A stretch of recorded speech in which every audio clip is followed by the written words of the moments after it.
Hi, good evening. It's Monday, the 23rd of February, when you will be seeing this episode coming out live. And it's Monday, and we are Monday Musings. Three of us here tonight. I am joined by Sarah from VIP Functions and Flowers, and Shuggy. And Oh, unfortunately, Sadie can't be with us tonight, but she'll be back with us hopefully next week. And I'm Claire from Decadence, a unique mobile venue based in the Midlands. So, everyone had a good week? yeah, all good. Mhm. So, when you're seeing this, Shuggy and I will have been at the Unconventional Wedding Fair on Sunday, the 22nd of Feb. So, we're pre-recording this episode, so it will come out to you on Monday, the 23rd. But I thought it'd be a great chance. With loads of people newly engaged. Obviously, we've had a big engagement season here in the UK from kind of Christmas Eve through to New Year, and then sort of again with Valentine's, we just have Valentine's, so a big engagement season time here, and there are lots and lots of wedding fairs around. So I thought we would revisit this topic. It's quite a favourite of mine to talk about the pros and cons of going to a wedding fair. So as we do and we chat things through, we'll tell you a bit more about ourselves and what we do in our favourite areas of the wedding industry. So I'm going to kick off. This is quite strange because we would have been at a wedding fair when you guys are watching this the day before, Shuggy. So we're looking quite refreshed today. But I'm sure next Monday, when we're recording for the following week, we're going to be slightly jaded. And that's not a reflection on the wedding fair. Just they are long days, and you spend your day talking to wonderful people all day long, and it's great. But they're quite tiring, almost as tiring sometimes as doing a kind of full wedding. So, Sarah, you have a love-hate relationship with wedding fairs. Tell Yeah. us your love-hate relationship with wedding fairs.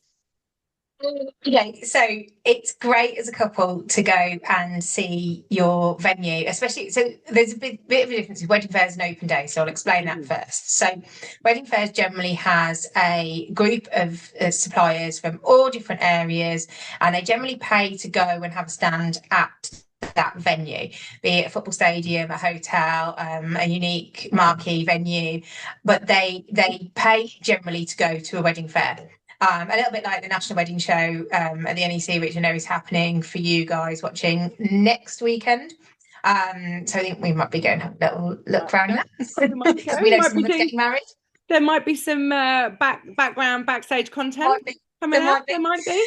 So it's a bit like that, but on a smaller scale for a wedding fair. Whereas an open day is the venue set up as it would be for a civil ceremony, or ceremony if it's sometimes churches or religious buildings have open days as well, so you can see how it would be for them. And then for a wedding breakfast or even reception or whatever the venue caters to. So an open day is then set up. So I think with a wedding fair, because as suppliers you pay to go, sometimes you're not necessarily getting the best suppliers. So I would always go with venue recommended suppliers or suppliers that have been in business for a long, long time, like ourselves. We've all been in business for quite some time. So I would just do your research on that and check that out. Whereas open days I love because it means that we get to show the venue at its best from, either from the venue's direction as to how they want it to look for what they believe is best, or sometimes we're lucky enough to get, especially us as venue dressers, of a free reign, so we can choose how we style it, and it's generally what works best for the venue and also for their couples. For example, there's no point dressing a small venue rammed full of all sorts of decorative items when it's small and it just doesn't lend itself to that. Whereas if you've got a big venue with high ceilings, you've got a bit more of an artistic license. And it's also budget related as well. We know what couples are spending on their weddings at those venues. So we know roughly what part of their budget would be set aside for decor. So we can tailor our decor based on what suits them best. So that is my love hate with them. I do wedding fairs. I do wedding fairs at preferred venues and at my personal preferred venues. And I do open days at preferred venues. And I think probably do, I don't know, maybe six wedding fairs a year. But I probably do the same amount of open days, maybe more, maybe about 8 open days. And that's pretty much all I do because when you experience as we are, so the venue isn't as important to us because we know what we're doing. We know that it's Shuggy, your Kaylee's. You don't need, we need a good idea of the venue, but you don't need to have been there 15 times before to be able to do a Kaylee there. I don't need to have been there 15 times before to be able to set up an arch or dress tables. It's what we do and what we do best. But I don't care as a venue, you'll have your preferred suppliers because they know the venue and you work well together and you don't have to chase them and you don't have to be on their backs. They know the drill. So yeah, love hate for me, definitely. And Shaggy, we talk about alternative wedding fairs, don't we? I always think, I know Sarah's explained really well the difference in a wedding fair and an open day, but in the just the category of wedding fairs, as Sarah mentioned, we've got like the big shows, like the national shows that take place in London, Manchester, Birmingham, and then you've got lots of smaller ones, which might just be in an individual hotel. But then recently, I would say the first one I attended was probably 8, 9 years ago. And the market of alternative wedding fairs is now huge, I think. And I know you and I attend a couple. Shoghi, do you want to sort of explain why the wedding fairs that we go to are a little Yeah. bit different than some of the smaller hotel ones where they're just having one or two recommended suppliers, perhaps? Yeah, so I think for me, the unconventional wedding fair that we'll have just been to when people You're watching watch this. this. So I've been to it now. This will probably be my third or fourth one. Yeah. And it's really, I guess, the couples that I'm looking or that are looking at me that come to those ones are the ones that cringe at the thought of a disco. They cringe at the thought of a first dance. They want something that's authentic. They want something that um, the guests will remember. They want that sort of guest experience. Um, and actually, funnily enough, when we're talking about venues and stuff like that, I've done a couple of weddings in the Grand Hall in Nottingham University. So I know how that works from a wedding point of view. And there's plenty of space to dance and stuff like that, whether you've got sort of 60 guests or 160. And actually, Sarah was talking about space as well. So when couples are coming to me and saying, I'm getting married here, I'm not sure if it's big enough to do a Kaylee. I've done Kaylee's in really small, cozy sort of village halls and cozy restaurants and big, massive marquees. And actually, you just change it to fit the area. There's a few things that I say don't do this and don't do that, and a few other bits and pieces to consider. But actually, generally, space-wise, it makes no difference. We either do the same dance twice, or we have an outside circle, inside circle, and stuff like that. But it's all about making sure that the couple want something that's going to be memorable, both for themselves, but also for the guests as well. It's that sort of social side of things that a lot of the couples that come along to the unconventional wedding fairs are sort of looking for. They're not looking for cutty cutter, what's the word? Cookie cutter. Cookie cutter weddings that are just like a wedding by numbers that everyone else has. They want something that's unique to themselves. And it might be because they've got sort of a goth lifestyle or covered in tattoos or they just want something that's social. They might have actually no connection to Scotland whatsoever, but they just, as I say, cringe at the thought of a disco. And that's where a Kaylee comes into it. Yeah, I think with the alternative wedding fairs that have come around, it's given a new place for different suppliers to showcase, which is great. I think it's because we know, like we've talked massively over different episodes about how weddings have changed massively in the last 10 years. There's a lot more choice. You don't have to do the, traditional local church, local hotel, kind of, and go to the wedding script of that particular venue. So I think that's great. I think for me, it's a great opportunity for people to meet suppliers. Now, I'm becoming increasingly concerned in our industry for the amount of couples and people I see on Facebook posting that they're still waiting 6 months down the line for their photos, that their venue's gone into administration and they haven't heard, that they ordered a donut wall and it never turned up, and all of these things. So I think, look, we all live our lives by Instagram now and TikTok and everything. And we all know how important it is to have a social presence. But I also think if you're planning a wedding, it's really key where possible to meet those suppliers face to face. I think you get a real sense of people, you know, especially if you're somebody like me who is hosting and I'm going to be with you all day on your wedding day, and Shuggy's there in the evening leading your entertainment all evening with you and your guests.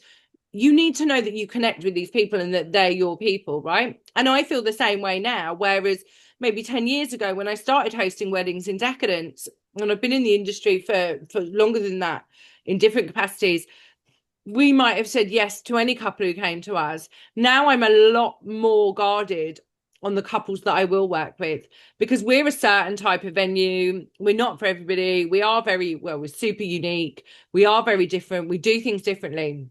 So I want to get a vibe off my couples as much as I want them to get a vibe off me, and to make sure that's going to work. So I think it is a great place to meet in person and to see that connection, because we talk about the times when we Instagram and, you know, you can have beautiful pictures, but it's a lot about knowing, like you said, Sarah, the experience. Now, we're not saying to new suppliers coming into the industry, we're not saying rule them out, but we are saying that the people that have been in the industry a long time have got that knowledge and have got that ability to support you in loads of different ways, and have got connections to connect you with other suppliers as well.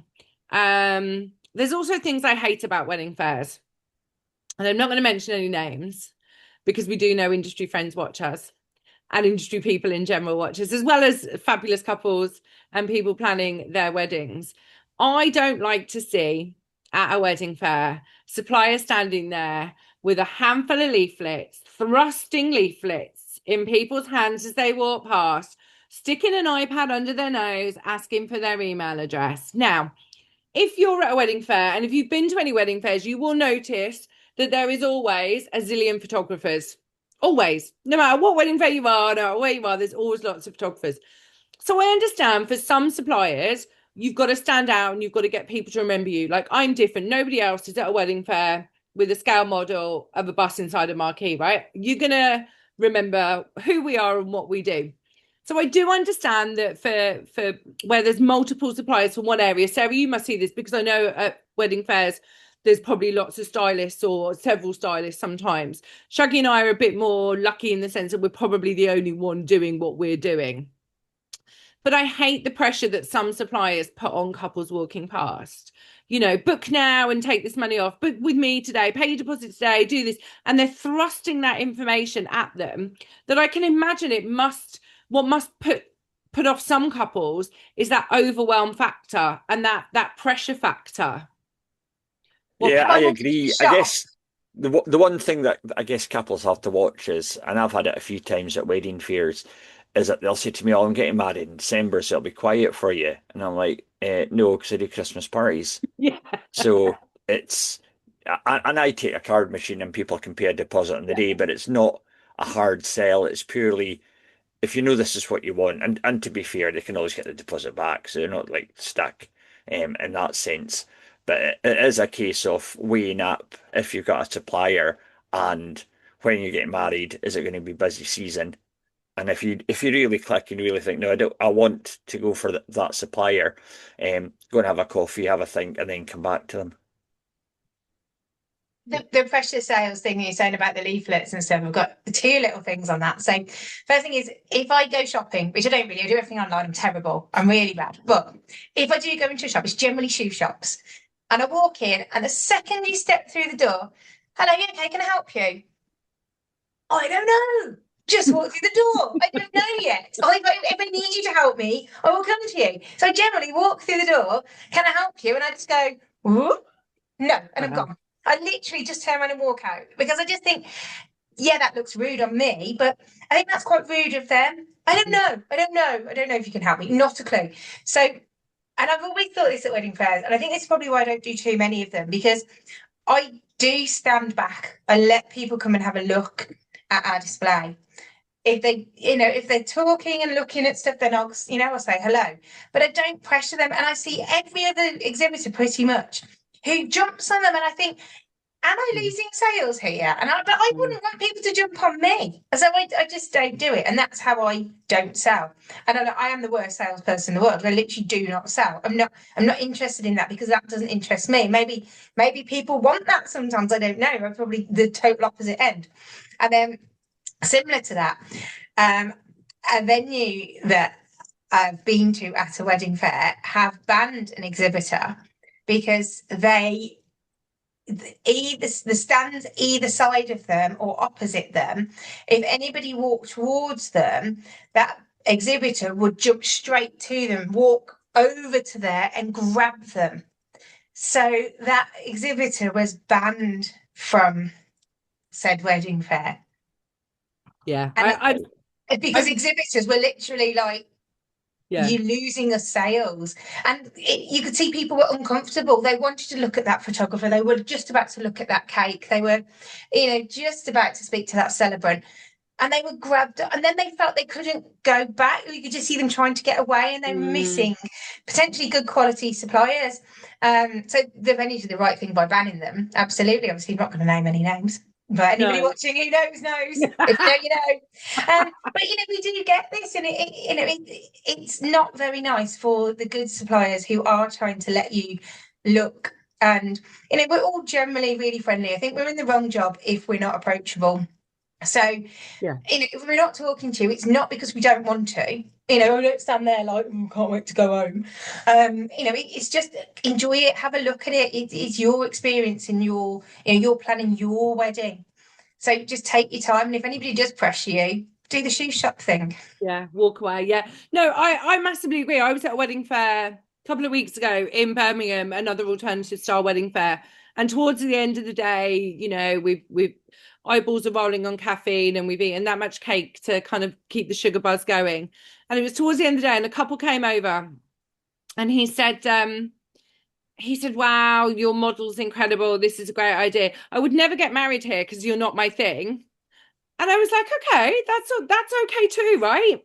Yep. And we stood and chatted for about 10 minutes and I gave them a couple of tips because they've got an idea of where they want to book, but they haven't spoken to them yet. So I gave them a couple of tips about and because they were worried about having to pay the whole amount up front. And I said, well, look, just call the venue, tell them you're really interested, see if they've got what date availability they've got, see what their payment options are, right? You might not have to pay the whole thing in one go. I certainly as a venue don't do that. I work out payment plans with my clients over the time, depending on from kind of when they book. So I had a really nice chat with this couple for a good 10-15 minutes. I knew they weren't going to book me. They knew they weren't going to book me, but it was nice to chat. And that's how most of us go to these events, right? I knew there was no sale there. They wanted an old-fashioned stately home sort of building. They certainly weren't going to have a giant double-decker bus bar inside a marquee in the field. It wasn't their vibe, but they came and chatted and they were a lovely couple. And, I wish them well in the end and said, I hope you get your date and all your plans come together. And it was really nice. But yeah, the horror stories you hear and we all see it, right? We, even at some of the wedding fairs that we go to, and we're all quite choosy about where we go and where we spend our money and time and the people we meet.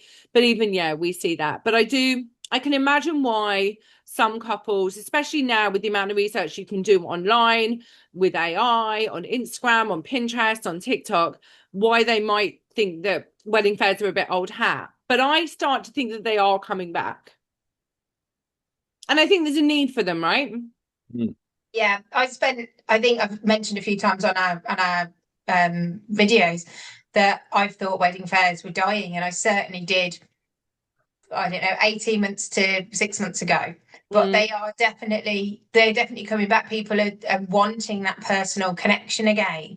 I think people, the novelty of this over the screen thing is wearing off now. And actually, because people do so many people work from home now, so many people don't go into an office anymore or don't, wherever they work, they don't need to go in as many days. They don't have that interaction. And I think that the trust is built on a personal connection. And certainly for me, in terms of doing buttonholes and bouquets, especially for the couple, how can I create something that you're going to like if I don't, if I haven't met you? I still find this strange that I get a lot of bookings via email. It still, as still fries my brain because I'm then trying to work out and get an idea of who this person is. They Yeah. send me a picture of this buttonhole, this bouquet, this corsage. This is my exact idea, and I'm like, okay, but is this going to suit them? And then it's like you don't doubt yourself as such, but you just want to know that person, to know you've got that connection, to be able to create the best product for them. I think that's the same for all of us in our different areas.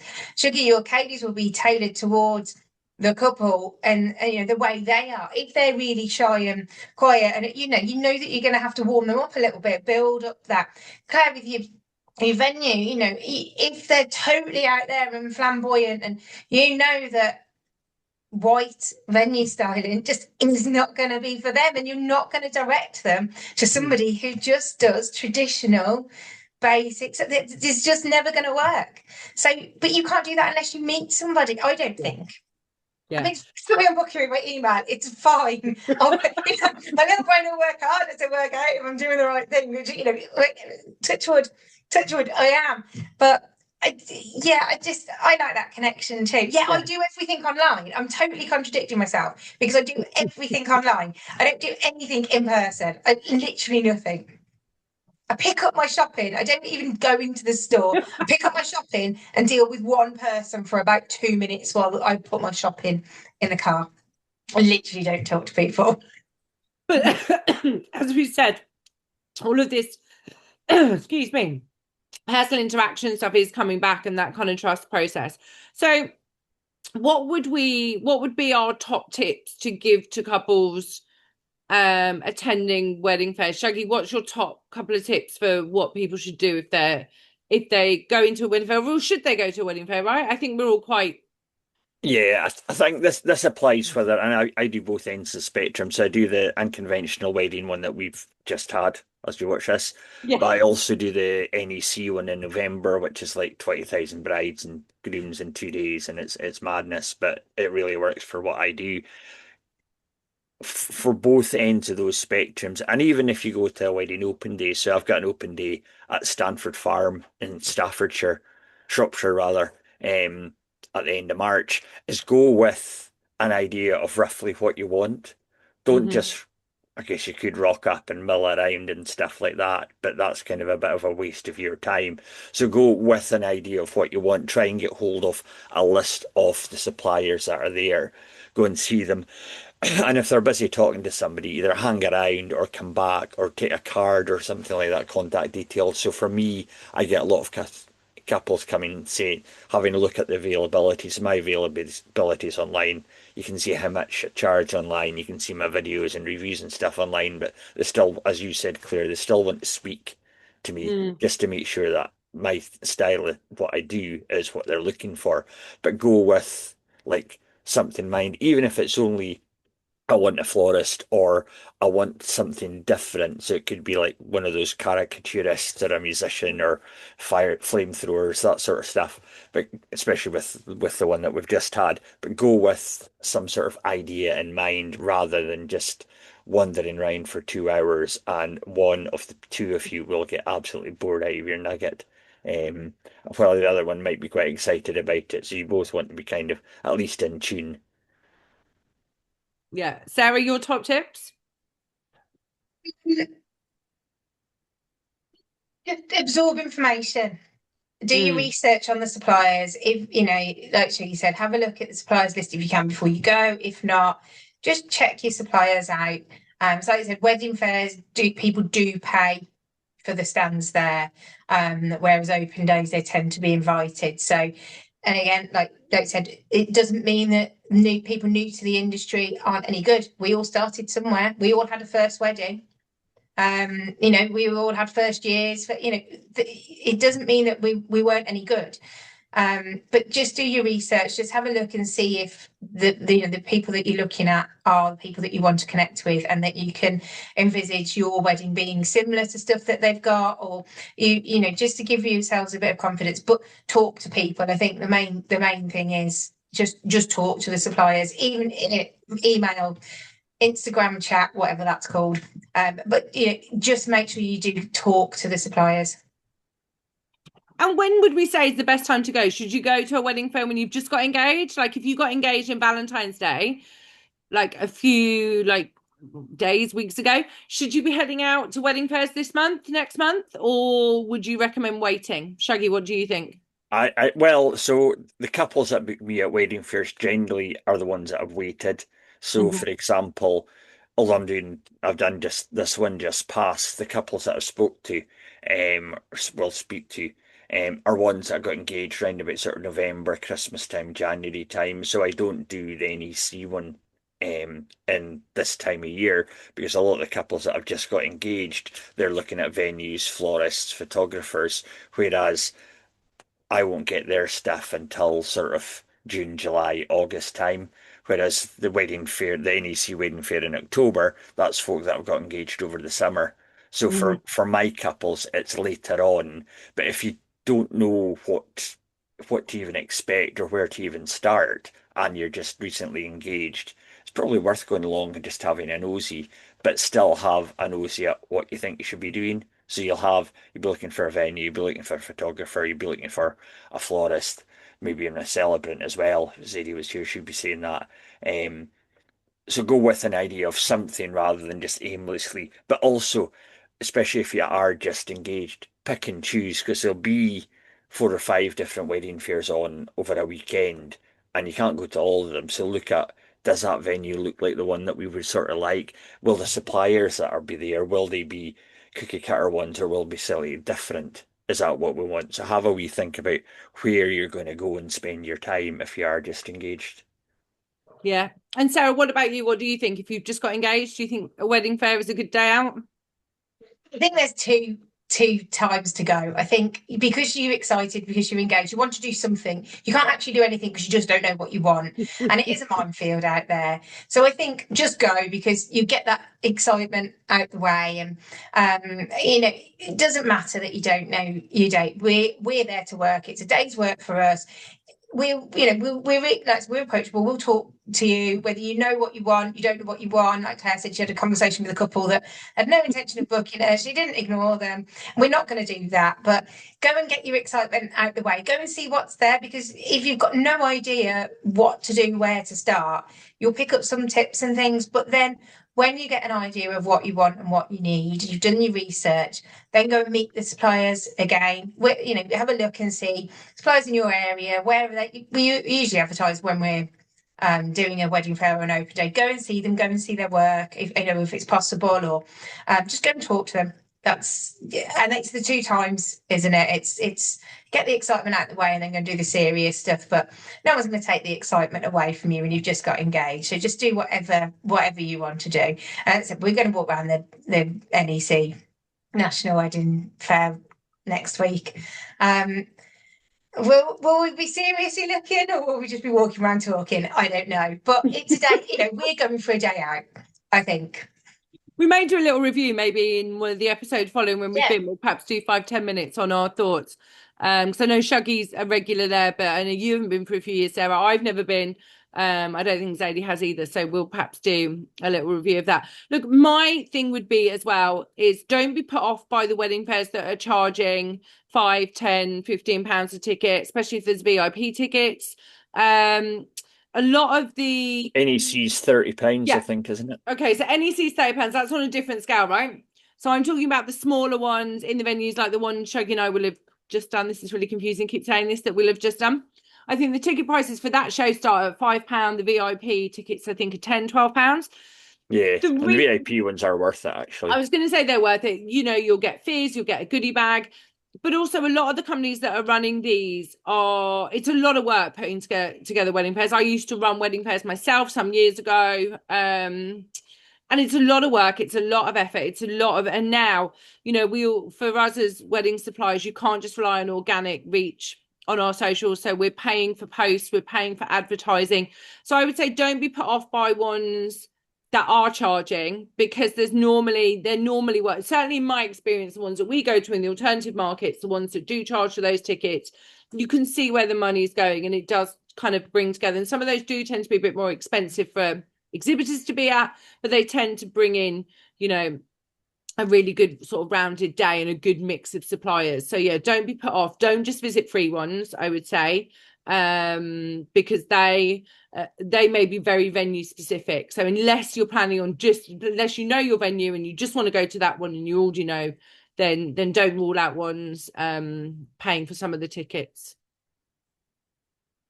Right. Well, I think we've covered wedding fairs. As I say, Sarah, myself, and Zadie are off to the National Wedding Show, so in Birmingham. So we'll do you a little review of that, perhaps we're in an episode following. And look, get out there and talk to suppliers. And it's okay to say you don't know. That was my other point I was going to say, actually. We're not offended if you say, I don't know if you're right for me. I don't know what date I'm getting married. I don't know if this is what I want, right? We're there to help. And like I say, Sarah mentioned about one supplier. There's always going to be the odd supplier that are thrusting a leaflet in your face and trying to like get every email address and every bit of detail off you. You don't have to give them details, and it's okay to say, I don't know yet. We're just exploring. We haven't set a date. We've just got engaged. We're okay with that, right? We're there to help. And as with us doing Monday Musings, you get the sense that we are in this industry because we love it and we love talking about weddings and we love sharing advice and being helpful. So as I say, don't be frightened of us as suppliers, right? 99.9% of us are there to just help when we can. Right. Have a great week, everyone, and we will be back next week musing on another key wedding industry topic. See you later. Bye.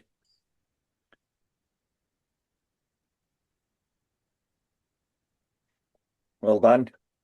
Perfect. Have we ended? We're not ended. We ended? Yes. Yeah. Usually says recording. I know, I thought it does, but it's definitely showing. Oh, I think I've paused it, not stopped it. Hold on.